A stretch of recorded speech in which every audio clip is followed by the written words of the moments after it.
that you give the alms to the poor, وَآتُوا الزَّكَاةَ ثُمَّ تَوَلَّيْتُمْ إِلَّا قَلِيلًا مِنْكُمْ.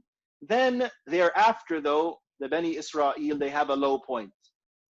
That they had this high point, they accept the covenant from Allah, but then after that, some of them changed their minds basically.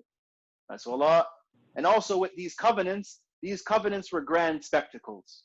So it wasn't like a quick covenant. No, there was often varying spectacular things that would happen when they would take the covenant. Amongst these spectacular things was Allah, He, in one of these particular covenants, He took an entire mountain and lifted it over the entire nation of Bani Israel, and they all saw it. Right, so this is one of the covenants. Right, so some of the people, they saw this and it really sunk in, even though all of them accepted it. For some of them, they saw it and it was like an effect that it wore itself off after a while, unfortunately, for some of them. That they saw the miraculous things, they saw these spectacular things that were happening in front of them, and unfortunately, it didn't really get deep enough into the heart. And some people decided to turn back to their old ways, as Allah gives reference to that here when He says, ثُمَّ تَوَلَّيْتُمْ إِلَّا قَلِيلًا مِنْكُمْ, that most of you turned away except إِلَّا قَلِيلًا مِنْكُمْ, except a group or a minority, right? وَأَنْتُمْ مُعْرِضُونَ, and most of you rejected.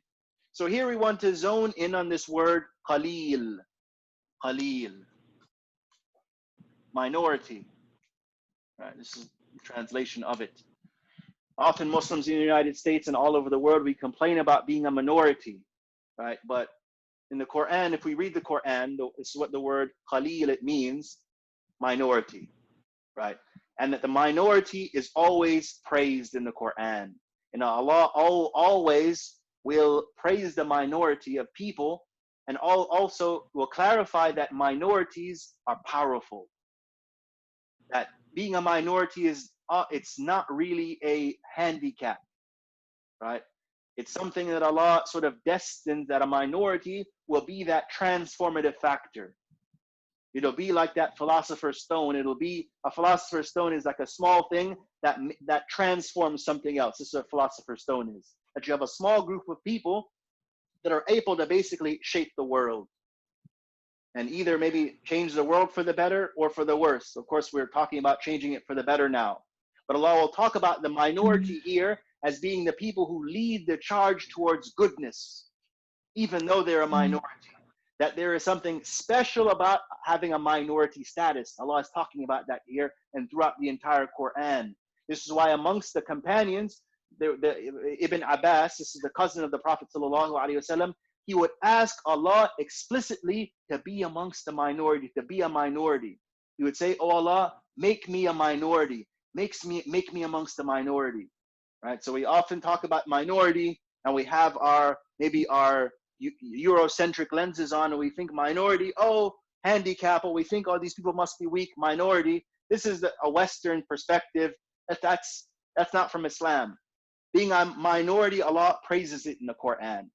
He says that minorities have power, especially minorities that hold to their principles and that are focused and that they work together.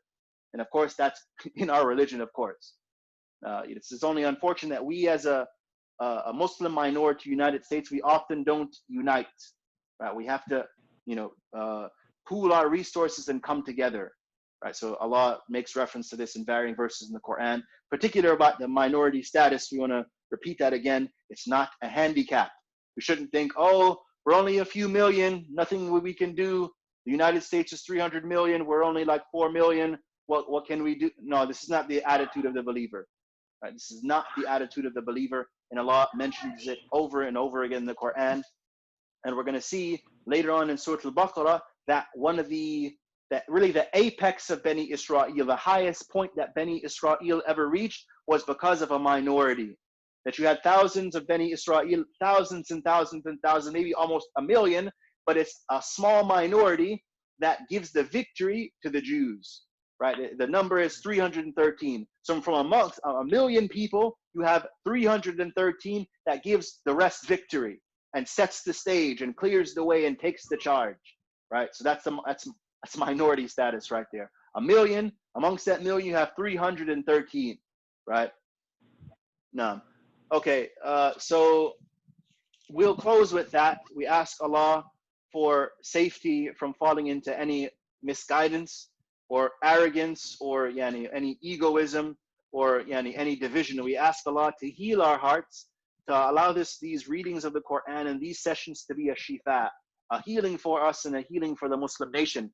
We also ask Allah to ease the sufferings that are going around the Muslim world. We also ask Allah that He gives the Muslims victory.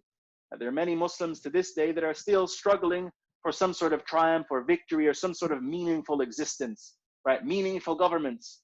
People still sort of striving for that, and that's an honorable cause, right? That you want meaningful government, you want to participate, you want to bring about a change for the better. This is something that's good, and Allah knows best about the affairs of this dunya. But we ask Allah to give those people who are seeking out the good, that want good change. We ask Allah to give them success, whether they're in Cairo, India, struggling against the oppressive regimes, the Modis, and so on and so forth, the Sisis, just to mention a few names. We know that we have so many names that we can mention, but we ask Allah to give the Muslims victories over these tyrants. Ameen. Wa akhiru da'wana alhamdulillahi rabbil alameen. Assalamu alaikum.